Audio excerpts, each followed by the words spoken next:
Olá pessoal, tudo bom? Aqui é o Adriano, o Panda, e estamos de volta aqui à nossa terceira parte do curso dos erros mais comuns de que usuários Linux cometem.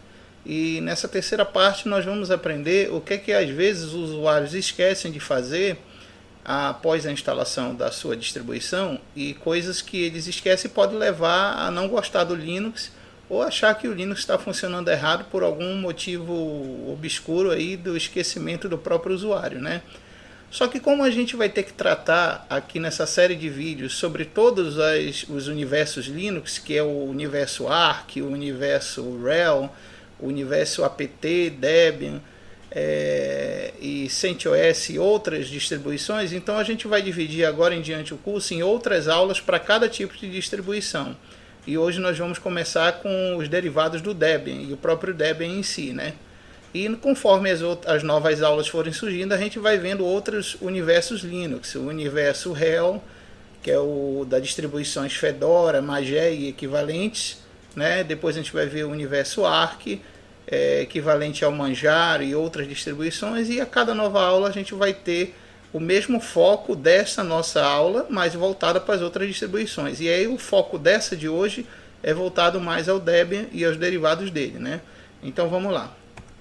Bom, para começar, vamos fazer uma síntese rápida do que realmente os usuários Linux mais esquecem depois que instalam as suas distribuições e começam a achar alguns erros no sistema, né? Então a primeira coisa que a gente vê é não fazer os ajustes necessários quanto aos repositórios oficiais adicionais, ou melhor, o usuário não faz com que a sua distribuição acesse os repositórios de forma melhor do que o acesso normal que as distribuições têm, né? Às vezes nem acessam os repositórios de nuvem da sua distribuição. Então aqui fica aquela dúvida, será que eu consigo usar um Linux sem internet, 100% sem internet? Olha, você até pode conseguir em pouquíssimas distribuições, mas eu garanto que 98% das distribuições dependem da internet. Até porque durante a instalação elas vão instalar algumas atualizações e após a instalação, que é o foco dessa aula, você vai ter que buscar outras atualizações. O único que eu posso afirmar com certeza que já puxa todas as atualizações, porque ele já tem nas ISOs dele, tudo dele atualizado, é o Debian. Tanto que se você for verificar o FTP do Debian, ele tem lá 3 ISOs enormes, de 4 GB e 3 GB, justamente porque ali já está todo o conteúdo do repositório para qualquer tipo de pacote que você venha utilizar. Mas aí você vai ter um problema, a questão da atualização desses pacotes. Por quê? Porque o Debian ele vai jogando novas atualizações lá no repositório de nuvem e, lógico, essas atualizações não vão estar na ISO que você instalou. Então, por isso que é importante você ter a internet para receber essas notificações oficiais de atualização da sua distribuição. Então, a gente pode até concluir aqui, nesse ponto, que um dos grandes calcanhares de Aquiles do Linux é a internet. Então, você tem que ter uma boa internet para você ter um Linux devidamente instalado e atualizado, tá?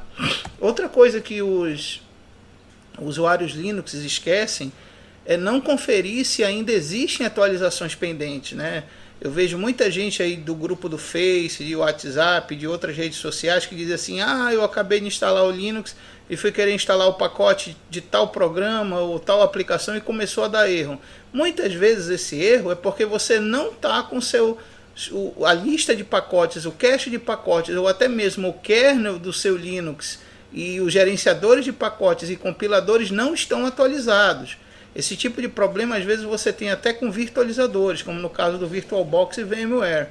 Então você tem que conferir através de algum método de gerenciamento de pacotes se o teu Linux está 100% atualizado ou não, tá?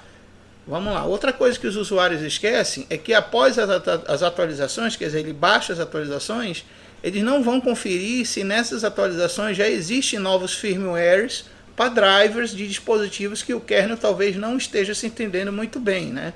Por exemplo, se você tiver aí uma placa de rede Broadcom, você pode ter problemas se você instalar o Linux, puxar atualizações e depois dessas atualizações você não verificar se existe um outro driver mais atualizado para essa tua Broadcom, tá?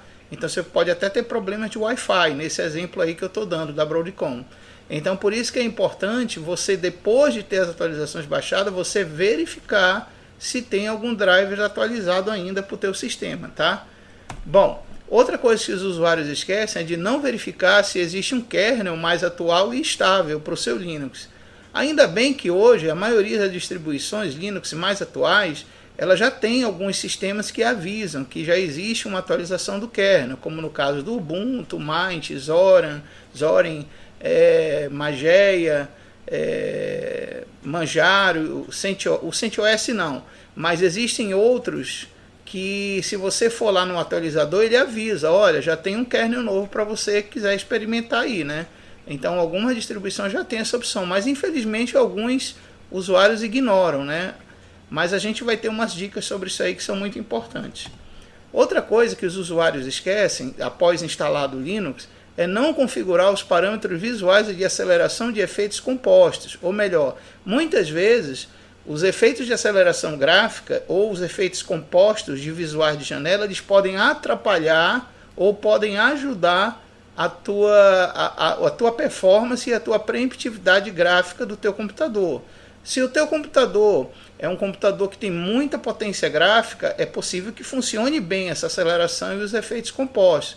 Agora, se o teu computador for um computador fraco, com desempenho gráfico fraco, é bom que você desabilite essa aceleração e os efeitos compostos de janela, porque aí você vai forçar menos seu equipamento e automaticamente você vai ganhar mais preemptividade e velocidade, tá?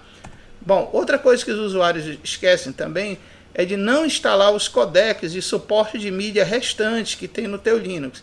Mas muita gente pensa assim, mas eu marquei lá na instalação do meu Linux aquela opção que vai instalar já todos os codecs de suporte de mídia. Nem sempre, gente, ele instala tudo ali, sempre falta alguma coisa. Ainda mais que hoje, nas distribuições que mexem com bastante mídia, como no caso do Mint, do Ubuntu Studio e outros, geralmente são muitos e muitos pacotes de codecs.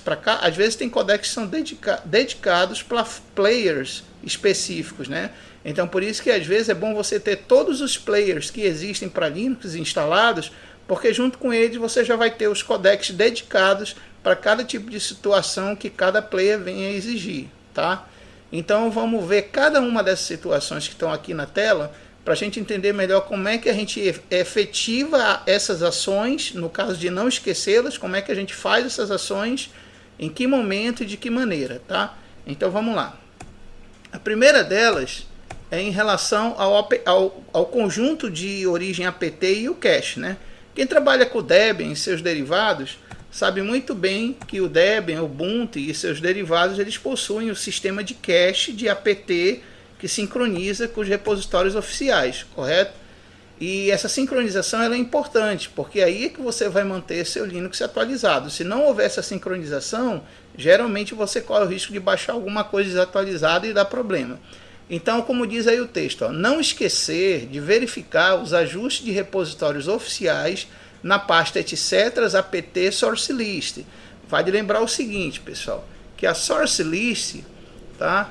A pasta source list, deixa eu só colocar aqui a caneta. A pasta source list aqui, ó, isso aqui na realidade é um arquivo, tá bom? E dentro desse arquivo está configurado os repositórios principais, tá? E os repositórios adicionais, geralmente eles ficam nessa pasta, nesse diretório, tá bom? Então vale a pena você entender que o sourcelist.d ele faz parte do apt, mas ele está numa pasta separada, enquanto que o source list ele é na realidade um arquivo que tem os repositórios principais, como no caso do Debian. No caso do Debian, quando você instala, muitas vezes o conteúdo desses arquivos ou desse diretório ele vem comentado ou vem em branco, fazendo com que você seja obrigado a colocar o código deles. Ou às vezes eles vêm comentado com o símbolo aqui, ó, com o símbolo de cerquilha, tá? Se vier assim comentado, você vai ter que descomentar para que ele possa sincronizar com os repositórios. Muita gente esquece de checar isso aí e às vezes passa batido em 1 ou 2 repositórios que eram para estar ativos e não estão ativos pelo fato do usuário ter esquecido, tá? Então, como diz aqui, ó, como vai ser demonstrado aqui no texto embaixo, deixa eu remover as marcações. Como é demonstrado no texto embaixo, geralmente quando você abrir esses arquivos que estão indicados aí em cima, você vai ver uma lista de linhas começando com deb, depois com o endereço br.archive, onde vai ter o nome da distribuição, no caso se for Ubuntu é Ubuntu, se for Mint é Mint, se for Debian é Debian, assim por diante. Agora aqui no apelido, ó, nesse endereço aqui, que a gente está vendo, esse apelido aqui, ó, ele geralmente é o apelido de lançamento da tua distribuição. Por exemplo, a gente pode pegar o Mint 17 ou o Mint 18, o 18 é apelidado de rosa, então normalmente o apelido aí vai vir rosa, né?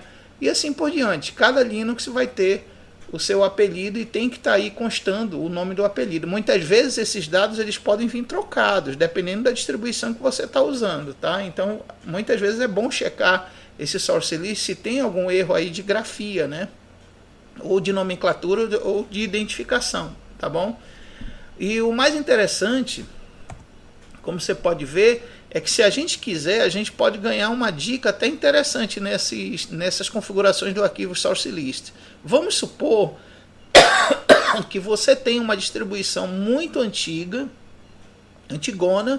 e você já não tem os repositórios dela no ar, você não tem mais na internet de onde buscar atualizações e pacotes atualizados, caso você venha reinstalar essa distribuição antiga. Nesse caso, vai uma dica aí muito boa para vocês. Olha. Basta vocês fazerem a troca, ó, como diz aqui, ó, basta vocês fazerem a troca do BR Archive, certo? Pela palavra Old Releases. Bastando fazer essa troca, você já vai ter uma nuvem ou um repositório de nuvem que ele guarda todos os pacotes antigos de todas as distribuições antigas lançadas, tá? Então vamos ver um exemplo de como ficaria aqui, ó. Vamos ver como ficaria aqui. Opa, peraí, deixa eu voltar aqui, isso. Então, ó, ficaria assim, ó. Ficaria deb no lugar de, como você pode ver, ó, no lugar de BR Archive fica Old Releases, continua o nome da distribuição, no caso se for Ubuntu aqui vai estar Ubuntu, se for Debian vai estar Debian, se for Mint vai estar Mint e assim por diante. Aqui continua o mesmo nome e bem aqui continua o apelido também. A diferença é que assim como tem as finalizações aqui, ó, Universe, Main Restricted, Update Main Restricted, você também vai ter que ter várias linhas aqui embaixo, tá? Com os mesmos nomes aqui embaixo. Então você apenas vai ter que trocar aqui o BR Archive, trocar por Old Release. Fazendo isso, você já consegue fazer com que o teu Linux antigo já busque pacotes um pouco mais atualizados e consiga se atualizar para você não ficar com aquele sistema quebrado, com cache incompleto e tudo mais, tá? Bom, continuando, uma outra coisa interessante para a gente ver, voltando aqui, é a questão de não esquecer de atualizar o cache de pacotes logo depois que você faz a primeira sincronia, tá? Uma vez que você corrige o teu source list, ou você adiciona novos repositórios, sempre é correto você fazer um apt-get update, tá? Sempre faça isso. É correto você fazer um apt-get update e logo depois é bom você fazer um apt-get upgrade. Por quê? Porque se você modificou os repositórios ou mudou os endereços, é lógico que você tem que sempre atualizar a cache. E se você não atualizar essa cache logo depois de fazer essa modificação, você não vai conseguir achar o pacote que você quer dentro da cache ou vai acabar trazendo o pacote errado, tá? Então outra coisa importante, como diz aqui embaixo, ó, é importante reinicializar o sistema depois que puxar todas as atualizações de forma que se possa prosseguir com o resto das preparações e instalações. Resumindo, instalou o Linux, você tem que verificar o source list, você tem que fazer um apt-get update e upgrade e depois você vai reinicializar a máquina para que ela carregue já com todos os pacotes atualizados e baixados, para que você possa instalar outros pacotes de maneira correta. Se não fizer isso, tenho certeza que você vai ter problemas com seu cache, vai ter problemas de quebrar o sistema ou ele indicar que o sistema está em forma incompleta ou pacotes quebrados, e dali em diante você não conseguir fazer mais nada, tá? É importante prestar atenção nisso daí, gente. Então vamos adiante, tá? Vamos adiante então. A próxima coisa que os usuários geralmente esquecem é a questão de atualizar os drivers após a instalação do sistema, tá? Lembra que você acabou de instalar o sistema e acabou de puxar o source list, você corrigiu o que tinha que corrigir, acabou de puxar todas as atualizações e reiniciou sua máquina. É bem possível que em algumas dessas atualizações o Linux já tenha puxado alguns firmwares novos ou já tenha puxado um kernel novo. Então é sempre bom a gente verificar a versão do kernel que está antes de você puxar as atualizações e a versão do kernel depois que você puxar as atualizações, tá? Bom, então uma das coisas que a gente tem que ver é o seguinte: no caso de drivers, o Debian trabalha no modo de repositório direto para poder baixar os firmware desejados para cada hardware, bastando adicionar os novos repositórios ao source list. Então veja só, se você quer adicionar drivers que não sejam originais diretamente do Debian, você vai ter que adicionar novos repositórios lá no source list do Debian, tá? Uma boa ideia que ele explica aqui, gente, como você pode ver, ó, uma boa ideia que ele dá é você adicionar o repositório non-free.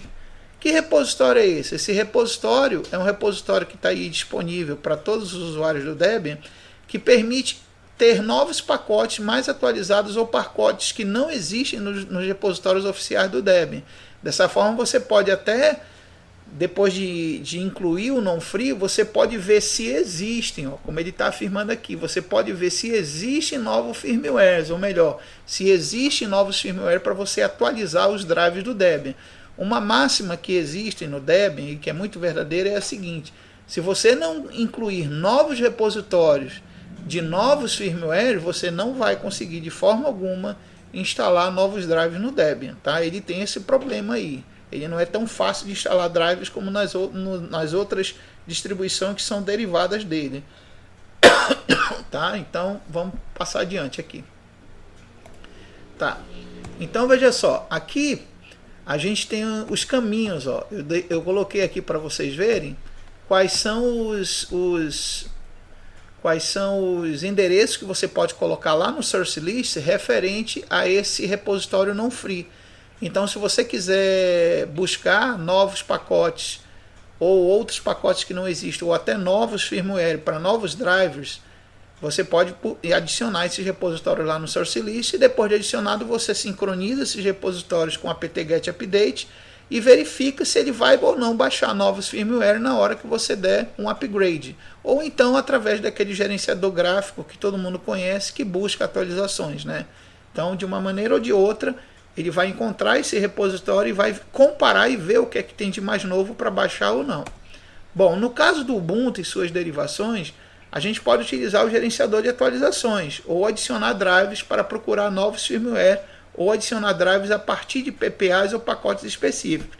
A gente sabe muito bem que o Debian ele tem essa restrição contra adicionar, como eu cito aqui, olha, ele tem essa restrição de adicionar PPAs, né?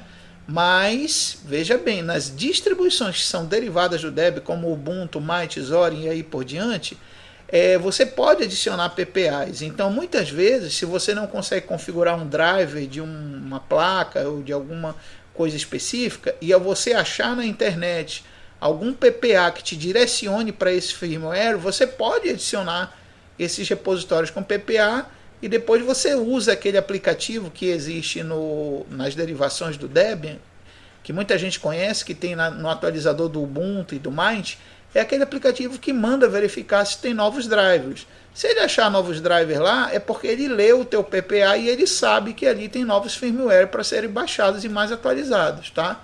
Então uma boa maneira seria essa daí. Ou se você quiser também, você só manda o Linux procurar e ver se ele acha nos repositórios oficiais ou não novos drivers e firmware para o hardware que você está usando, tá? Bom, então outra coisa que a gente tem que ver é o seguinte: no caso da atualização do kernel, aí que vem uma recomendação importante, tá, gente? Muita gente diz assim: ah, eu vou pegar o kernel mais atual e vou compilar esse kernel e ver o que acontece. Gente, geralmente dá uma destruição de alguma coisa, tá?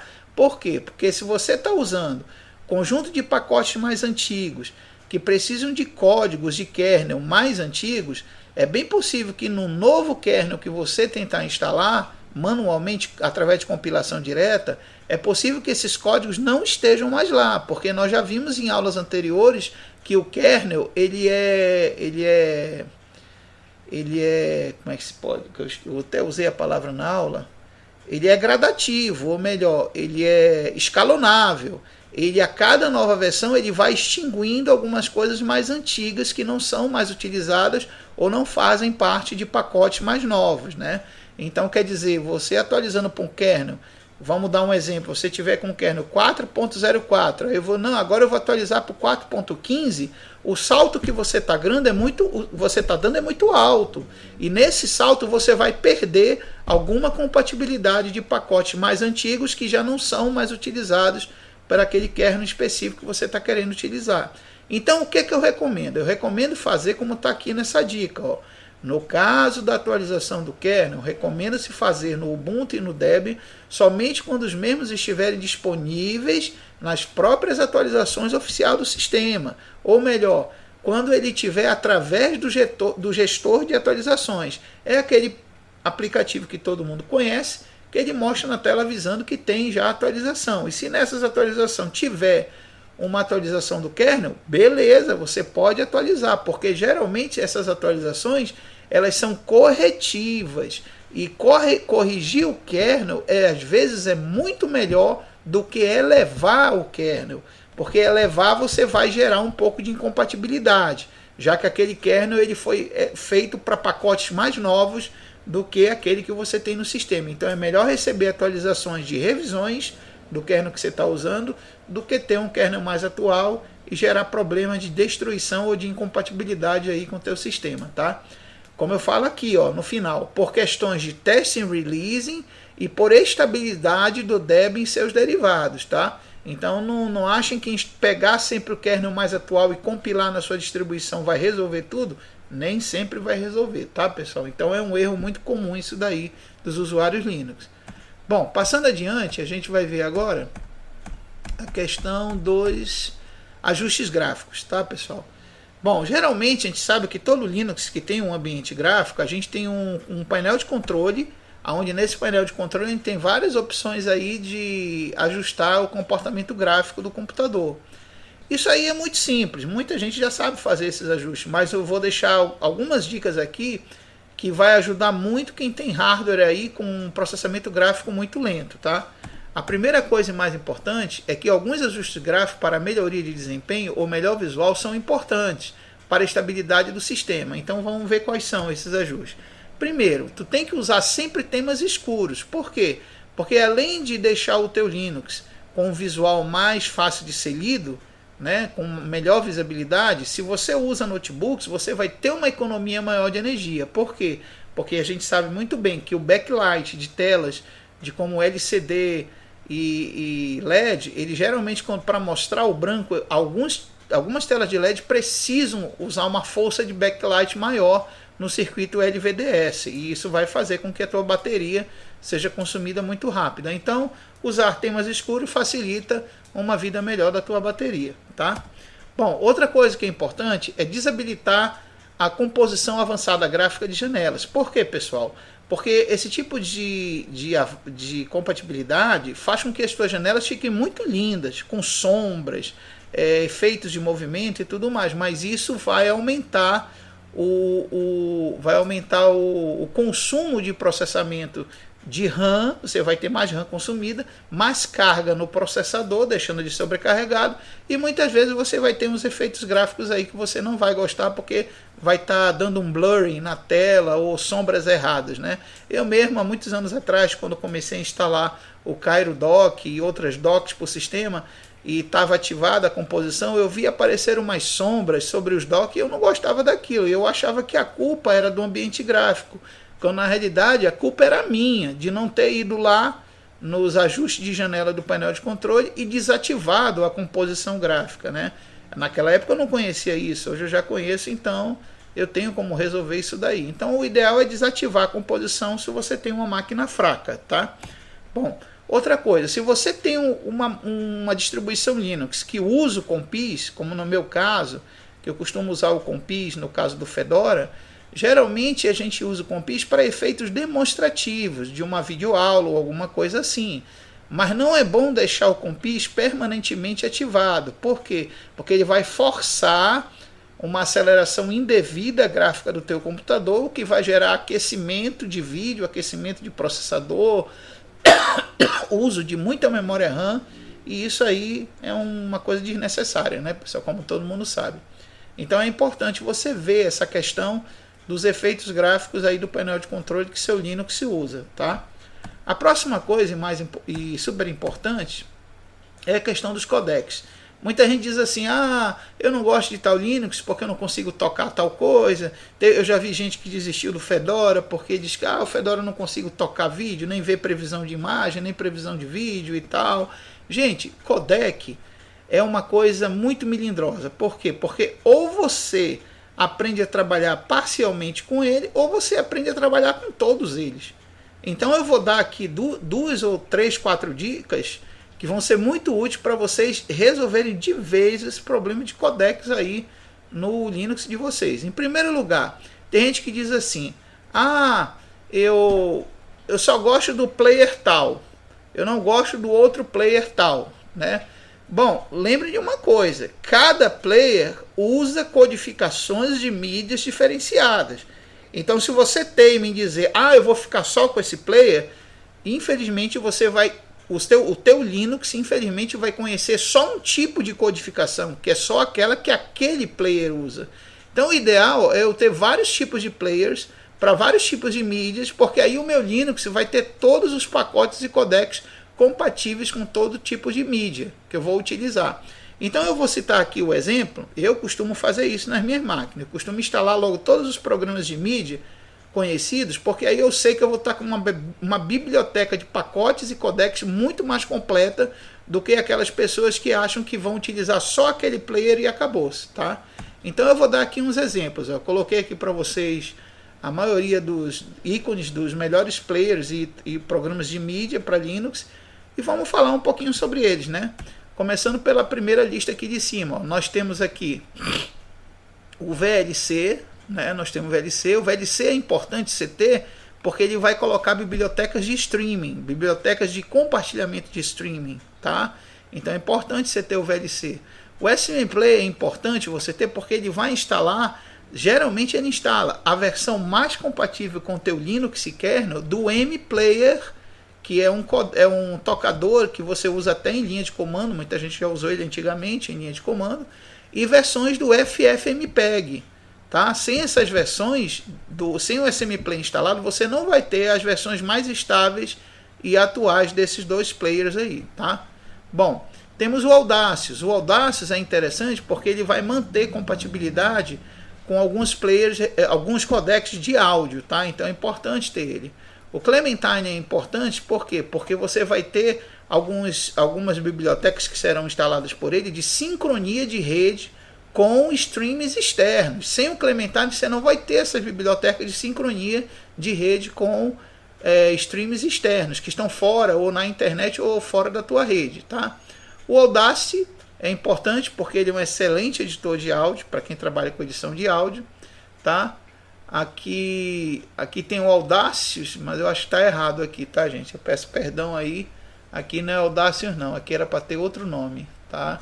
Mas pelo ícone aqui eu posso dizer para vocês que esse programa aqui, ele é o AVI Demux, tá? Esse aqui.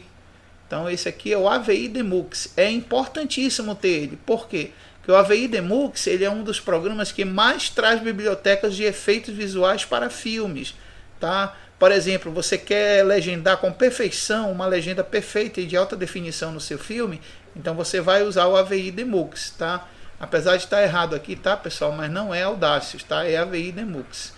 Bom, tem o Tease, que ele vai jogar as bibliotecas de compatibilidade com captura de vídeo, tá? Sem o Tease, você não vai ter as bibliotecas corretas para captura de vídeo de dispositivos que estejam conectados diretamente na USB do computador, tá? Então é importante ter o Tease. Nós temos o Bombom no DVD, tá? O Bombom no DVD é de sumar importância porque ele vai colocar no teu Linux as bibliotecas de criptografia de vídeo para DVD vídeo. Muita gente sabe aí que existe diferença entre arquivos de vídeo para DVD e arquivos de vídeo MP4, AVI e outros formatos, né? Porque os arquivos de DVD, eles usam frame puro, né? Já é diferente de outros que usam codificadores de compactação, como XV, DivX e outros, né? Então é importante você ter o Bombom no DVD para que você tenha essa compatibilidade de frame puro de vídeo, tá? E ele é um excelente editor de DVD, de autoria de DVD. A autoria de DVD é aquele recurso que muita gente conhece, que você cria o DVD do zero, até os menus, a interação dos menus e tudo mais, tá? Esse aqui, ó, vamos partir para a próxima etapa da lista. Nós temos aqui o DVD Styler, tá? O DVD Styler é importante porque ele vai complementar algumas coisas que não existem no Bombom no DVD, tá? Então é importante você instalar ele também. Nós temos o OpenShot. O OpenShot, muita gente critica ele na internet, dizendo, isso é um editor que trava muito, tem muito bug, é um inferno, mas ele tem uma coisa de bom. É que quando você instala ele, ele chega a instalar quase 40% de todos os codecs que ainda faltam na tua distribuição Linux. Por quê? Porque o OpenShot ele é multi-universe com a questão de codecs. Ele tem quase todos os codecs de todo tipo de mídia. Então você instalando ele, você garante a compatibilidade do teu Linux com determinados tipos de áudio e de vídeo que você venha trabalhar até mesmo no OpenShot, tá? Nós temos o Kdenlive. O Kdenlive, muita gente sabe que a nível de Brasil é um dos melhores editores de vídeo para Linux, né? Ele tem milhares de recursos, centenas de efeitos, então é um pouco trabalhoso, porque o sentido dele é um pouco mais profissional, né? Então ele é trabalhoso de usar. Mas o que é legal do Kdenlive é que ele vai trazer as chamadas bibliotecas de renderização de alta definição, ou melhor, ele deixa o teu Linux já preparado para fazer uma renderização para qualquer outro aplicativo, não só o Kdenlive, mas qualquer outro aplicativo que venha usar recursos de render ou de renderização gráfica, né? Então é importante você ter ele no sistema para você colocar esses recursos que normalmente faltam no Linux de renderização. Nós temos o Mix, tá? Que alguns pessoal que trabalha com música conhece. Ele é o equivalente àquele Virtual DJ do Windows, né? Que muita gente já usou em tempos passados. E o Mix é legal porque ele vai também colocar pacotes de compatibilização de áudio aí no teu Linux, tá? Ele é um programa de DJ que muitos já devem conhecer. Nós temos o Simple Screen Recorder. Tá até errado a sigla dele aqui. Não é SSC não, tá? Desculpa, é SSR. O correto é SSR. Se você for pesquisar o pacote dele, você procura pela sigla SSR, não SSC, tá? Foi um erro aqui de digitação. O Simple Screen Recorder é um dos programas mais famosos para gravar uma videoaula na tela de um computador. Eu estou até usando ele agora, nesse exato momento, para estar gravando essa videoaula aqui. E ele é importante que ele vai adicionar bibliotecas de codecs para todo tipo de também mídia e áudio e que seja relacionado a streaming direto com a tua tela. Por isso que é importante instalar ele, tá, pessoal? Outro importante é o Sound Converter. Por que o Sound Converter? Porque ele também vai colocar no teu Linux as bibliotecas que são necessárias caso você vá fazer alguma conversão de áudio, tá? A mesma coisa é o Sound Juicer, sendo que o Sound Juicer ele vai capturar som de CD, né? Aquela faixa de CD que todo mundo conhece. Agora esse cara aqui, ó, o Transmagedon, ele é show. Por quê? Porque além de ser um dos softwares mais antigos para Linux que existem, ele mantém toda a compatibilidade de pacotes G-Streaming de codecs para converter de um formato de vídeo para outro formato de vídeo, sem perda de quase nada de qualidade. Quer dizer, você não perde qualidade. Aí nós temos aqui na lista de baixo, nós temos o Totem. Gente, uma coisa eu vou falar para vocês. Esse cara aqui, eu acho um crime você construir uma distribuição Linux, né, para quem desenvolve aí distribuições, e não colocar esse cara aí como player. Por quê? Porque ele é o único player de todo o universo Linux que grava uma biblioteca no teu Linux que permite a pré-visualização de vídeos.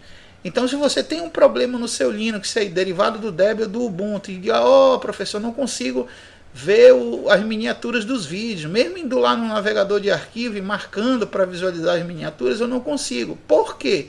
Porque você não instalou o Totem, ou a tua distribuição não vem com o Totem, tá?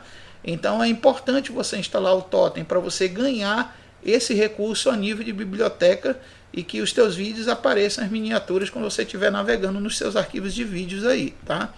Bom, o WinFF é importantíssimo você tê-lo, apesar de ser uma aplicação que não é compatível com todas as distribuições Debian, né?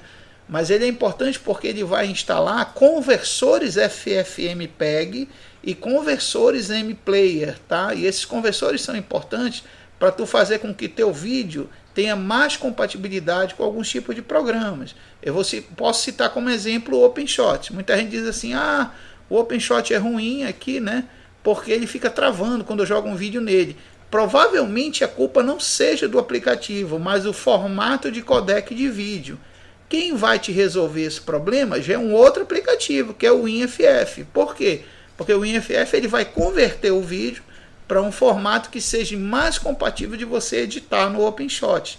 Então, quer dizer, muitas vezes o WinFF é uma ferramenta de resolver esse tipo de incompatibilidade. Por isso que é importante a gente ter ele. O Miro, que agora está começando a fazer muito sucesso no Linux, é um dos poucos programas que faz conversão de mídia para qualquer tipo de hardware. Ele trabalha até você especificando o tipo de codecs e vídeos e música, mas ele também converte para um hardware específico, aonde você dentro do programa você pode escolher o hardware, o celular, o dispositivo móvel, o MP3 player, ou seja lá qual for, e ele vai e converte perfeitamente aquela mídia para aquele aparelho que você vai utilizar, tá? Então fica aí a dica do Miro, tá bom? O Shine é importantíssimo você instalá-lo. Por quê? Porque ele vai adicionar no teu Linux bibliotecas de alta velocidade para a reprodução de vídeo. Tanto que ele até instala paralelamente ao MPlayer e ao FFmpeg, ele instala outras versões do FFmpeg e outras versões do MPlayer. Para quê? Para que você possa ter uma performance melhor de reprodução de vídeo, independentemente da versão de vídeo que você está reproduzindo. E eu posso garantir para vocês uma coisa, por muitos testes que eu fiz já no Shine, ele é o único player que existe que reproduz vídeos em 2K ou em 2048 pixels ou acima disso com perfeição, tá? Mesmo em máquinas de média capacidade CPU ou de alta capacidade CPU, tá? Bom, outro é o K3B, tá? Aqui nós temos o K3B e o Braseiro. Esses dois aqui são importantíssimos para tu ter total compatibilidade de gravação de ISOs e de gravação também de formatos de DVD, formato de CD e formato de MIDIs para outras gravações de CD, tá, gente? Então é importante ter eles. O GovCView, para quem quer uma experiência com a webcam mais avançada, o GovCView é uma opção até melhor do que o Tease, tá? O Tease já é muito bom para você trabalhar com ele. Mas se você quer um programa que tenha mais opções de ajuste em relação ao webcam, você pode instalar esse pacote de aplicativo, o GovCView, que ele vai colocar mais bibliotecas no teu Linux para você trabalhar com ajuste de dispositivos móveis com maior facilidade e maior recurso. E outra coisa importante é o Pulse Áudio, gente. Bom, o Pulse Áudio ele veio para substituir um controlador de áudio muito antigo que o Linux tinha, chamado de ALSA. Por sinal, o ALSA ainda existe no Linux até hoje, mas só por questões de compatibilidade. Mas o Pulse Áudio ele é altamente utilizável para mixagem, ou melhor, saber de que canal para qual canal, de que origem para qual origem, qual conversão de analógico para áudio e qual o tipo de hardware que você vai utilizar para o processamento de áudio do teu Linux, tá? Tanto que se você procurar nas bibliotecas de pacote aí do teu Linux, quem está usando até as versões mais atuais de Linux, vocês vão ver que tem várias ferramentas para o Pulse Áudio, no intuito de melhorar cada vez mais o áudio do Linux, coisa que não existe no antigo ALSA, que até hoje está presente aí no Linux, né? Então veja bem, se você não tem o Pulse Áudio no teu Linux, Um exemplo clássico que eu posso dar disso é as versões 12.04 LXDE do Ubuntu, e as FXCE antigas do Ubuntu não tinham Pulse Audio. Então as pessoas tinham o maior problema de compatibilizar algum hardware ou uma saída de áudio específica com o Linux. Já o Pulse Audio ele veio para resolver esse tipo de problema. Então se você não tem ele na sua distribuição, eu recomendo instalá-lo, tá? Não só ele, como também o controlador e mixador dele, que é, se eu não me engano é PAUV Control, se eu não me engano é esse o nome, PAUV Control. E com isso você resolve de vez todos os seus problemas de ajuste de áudio aí do seu Linux, tá? Que geralmente tem quando está usando só o alça. Bom, outra dica importante, deixa eu só limpar aqui todas essas marcações, tá? E outra dica em relação a codecs, que é de sumar importância, que a gente vai ver agora, ainda falando de codecs, é a questão de como instalar esses codecs. Mas aí vem a pergunta, professor, você não falou que se eu instalar todos esses aplicativos que você mostrou, eu não vou ter quase todos os codecs instalados? Sim, você vai ter, mas mesmo assim ainda sempre falta alguma coisa para cada situação ou conversão de dados ou de mídia que você for fazer no seu Linux. Então, quer dizer, mesmo instalando esses programas todos que eu mostrei aí, você já deve ter pelo menos uns 70% dos codecs já instalado com todos esses programas. Mas o problema é onde ficam os outros 30%, né, desses 70% para completar 100% dos codecs. Aí vai existir uns métodos específicos, você vai usar para cada tipo de distribuição que você utilizar. Por exemplo, no caso do Debian, como é que a gente pode fazer? Você instala os players no Debian, os aplicativos de multimídia citados, que eu mostrei antes, e depois os pacotes referentes a cada suporte abaixo no link citado que explica todo o procedimento. Então eu estou deixando aqui para vocês um link, que é esse aqui, ó, é do próprio wiki do Debian. É um link que, se você acessar, ele vai ensinar passo a passo você colocar cada repositório, ativar aquele repositório non-free que eu falei para vocês, que é deveras importante para complementar o que falta nos repositórios do Debian.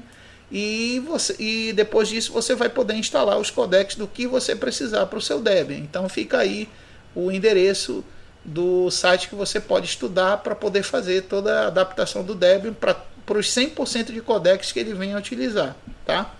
Bom, no caso do Ubuntu e seus derivados, como no caso, deixa eu ver aqui, o Mint também é derivado do Ubuntu e assim por diante, você basta instalar um pacote chamado Ubuntu Restricted Extras.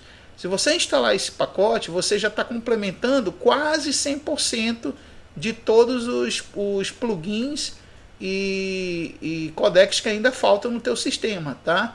Então, se você tiver algo que é derivado do Ubuntu, é só instalar esse pacote, Ubuntu Restricted Extras, que você vai ter suporte até o MP3.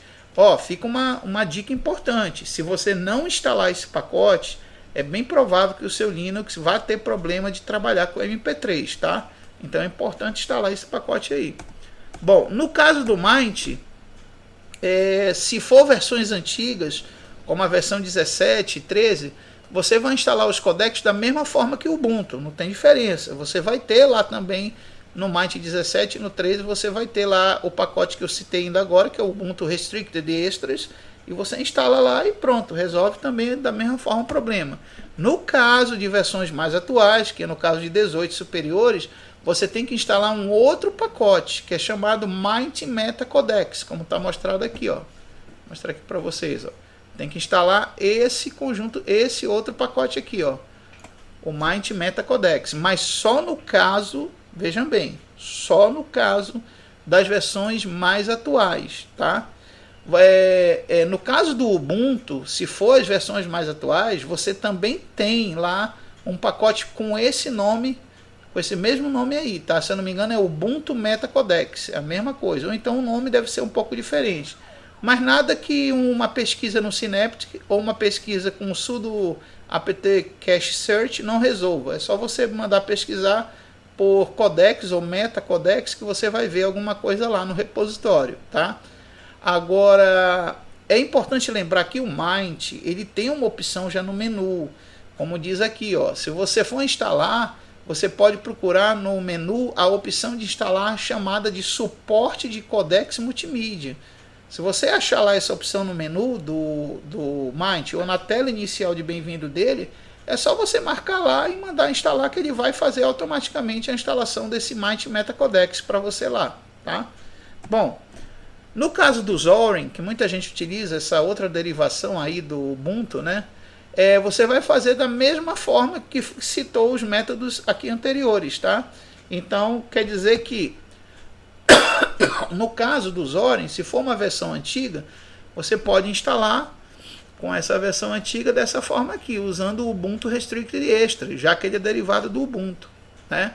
E se for uma versão mais nova, você deve ter lá alguma coisa escrito Zorin MetaCodex, tá? Procura lá também no Synaptic dele ou procura no apt cache search dele, que aí você vai ver se ele tem ou não tem essas opções para instalar também o conjunto que falta de codecs, tá? Agora, uma observação importante: outras distribuições baseadas no Ubuntu ou Debian pode ter outros métodos para adaptar e instalar seus codecs, por isso vale a pena um pouco de pesquisa de internet, tá? Então, eu recomendo você pesquisar na internet para saber se existem outros métodos de adaptar esses 30% que faltam aí de codecs na sua distribuição derivada do Ubuntu ou do Debian, tá, pessoal? Agora, vale perseverança na hora de saber se aquilo que você está fazendo é para versões atuais ou para versões antigas, porque essa questão de codec, ela varia muito, tanto para versões atuais como para versões antigas, tá? Bom, continuando então a nossa parte de codecs, como eu falei para vocês, se instalar todos aqueles aplicativos que eu listei e mais aqueles pacotes restantes que a gente viu ainda há pouco, você já vai ter em torno de 95 a 97% de todos os codecs que você vai precisar para o teu Linux e não dá problema de mídia. Agora, a única coisa que vai faltar para o teu Linux ficar 100% compatível com tudo que é mídia é o suporte de leitura de DVD. Por quê?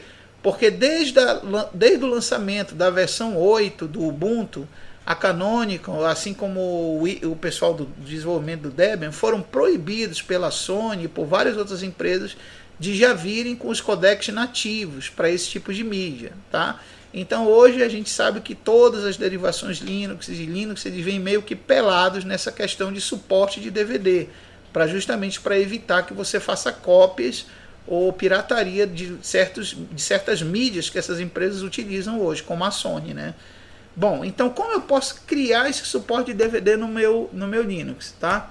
Bom, no caso do Debian, o que você vai fazer? Nesse caso, você poderá utilizar o pacote que se encontra no FTP do VLC. Então, olha lá, gente, o player do VLC, ele tem um site de FTP que você pode instalar o seguinte comando, ó, com esse comando aqui. Você vai fazer um wget, que vai fazer o download desse endereço e vai baixar um arquivo deb, como você pode ver aí no endereço, ó.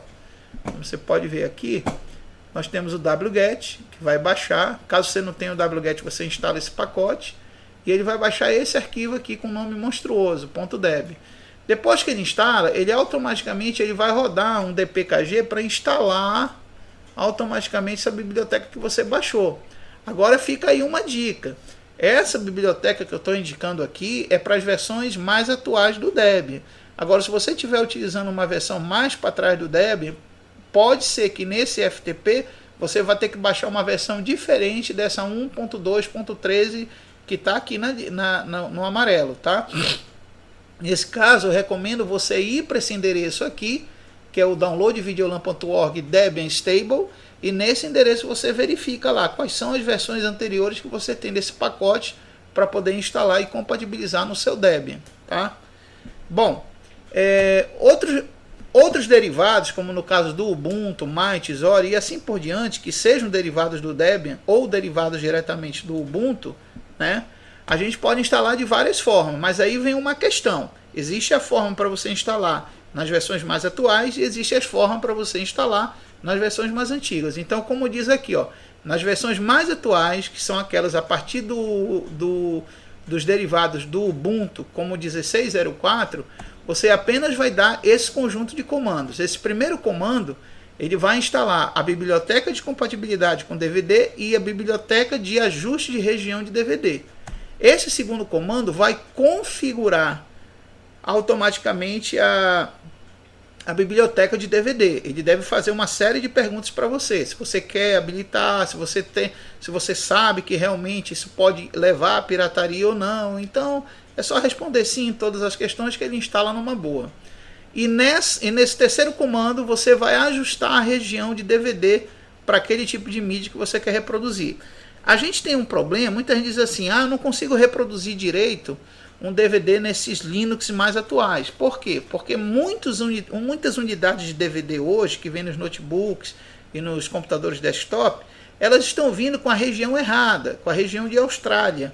E muitas vezes, alguns DVDs que você tem importado, que veio dos Estados Unidos, ou veio de outro lugar, ou da Argentina, geralmente não funcionam nos computadores, ou às vezes até dá uma tela toda blurrizada, ou toda cheia de estigmas, de cores trocadas, né? Então isso aí pode ser ajuste de região no teu aparelho de DVD. Então você pode modificar esse firmware e alterar o código da região de firmware da tua unidade, do teu drive de DVD, usando esse comando sudo region set, tá? E com esse comando você consegue ajustar corretamente a região e o teu DVD já toca bonitinho, sem problemas, tá?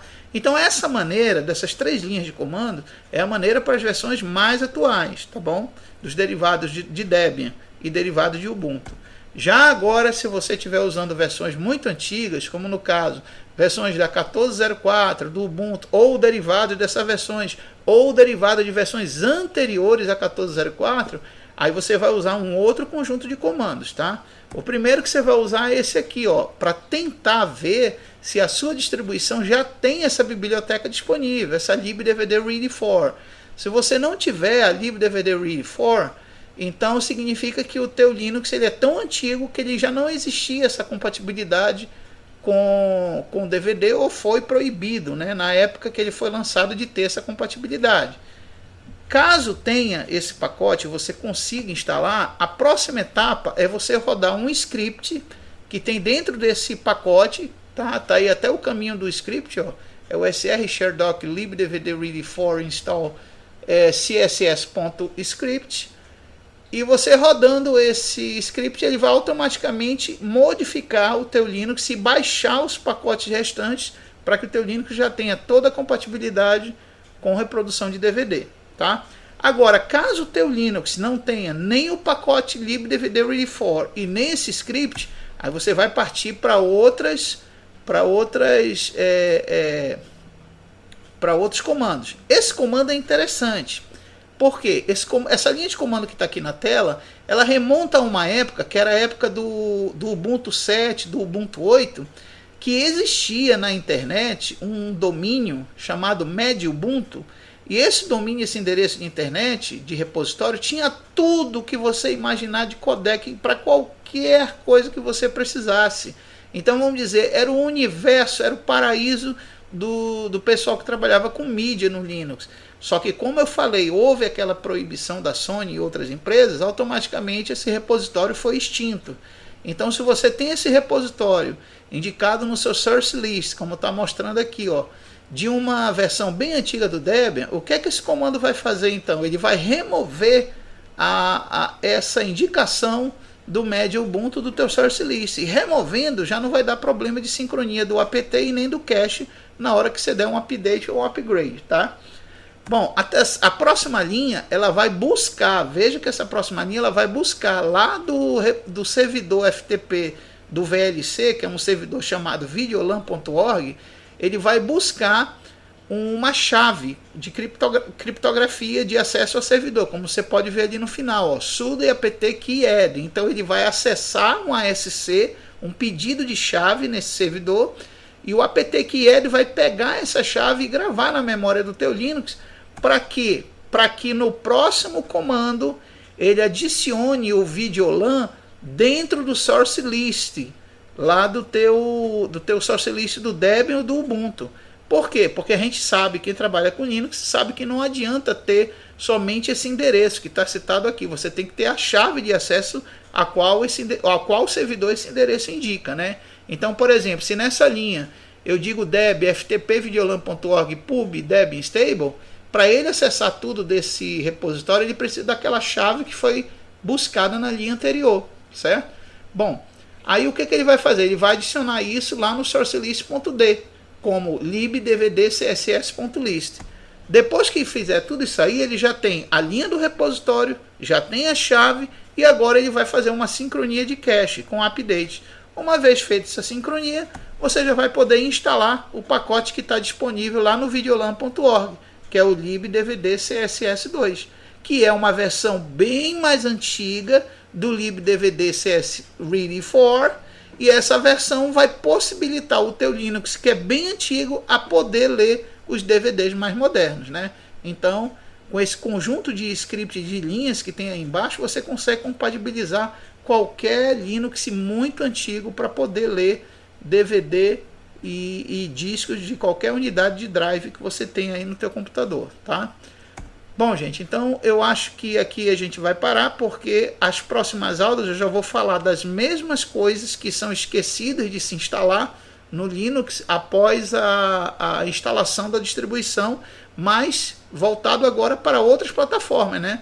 Porque nessa videoaula nós falamos mais de Debian e Ubuntu. Já na próxima nós vamos falar do Hell, que é os derivados de Fedora, Mageia, Red Hat e assim por diante, tá? E a cada aula a gente vai ver um novo universo com esse mesmo tema do que instalar após a instalação da distribuição. Então, força no Linux e um abraço do Panda aí para vocês, pessoal. Até mais.